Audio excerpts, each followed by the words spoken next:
بسم اللہ الرحمن الرحیم۔ مائکروسافٹ ورڈ میں لائن سپیسنگ اور پیراگراف سپیسنگ کیا ہوتا ہے؟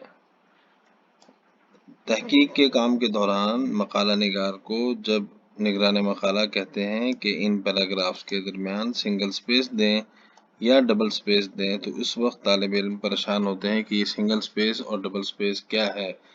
تو سنگل سپیس سے مراد 2 سطروں کے درمیان 1 سینٹی میٹر کا فاصلہ ہے اور ڈبل سپیس سے مراد 2 سینٹی میٹر کا فاصلہ ہے، اور اسی طرح سے یہ سپیسز جو ہے وہ بڑھتی چلی جاتی ہیں، جنہیں ہم اس تصویر میں بھی دیکھ سکتے ہیں۔ یہ چیز کہاں سے آتی ہے اس کے لیے بھی ہم دیکھتے ہیں۔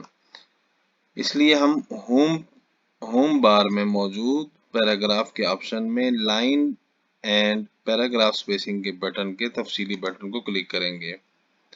پیراگراف میں موجود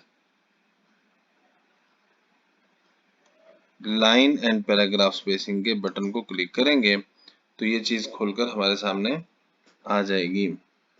تو یہ تصویر 2 حصوں پر مشتمل ہے۔ اوپر کے حصے میں لائن سپیسنگ کا ذکر ہے، یہاں تک لائن سپیسنگ کا ذکر ہے، اور نیچے کے حصے میں پیراگراف سپیسنگ کا ذکر ہے۔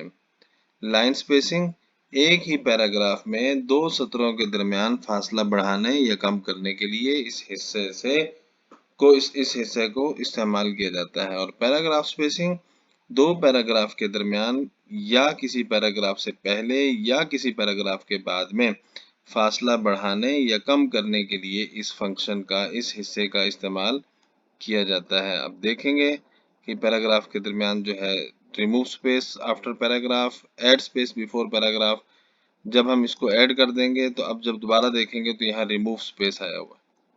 اب دونوں کو ریموو کر دیا تو ایڈ سپیس کا آپشن جو ہے وہ وہاں پر آ چکا ہوا ہے۔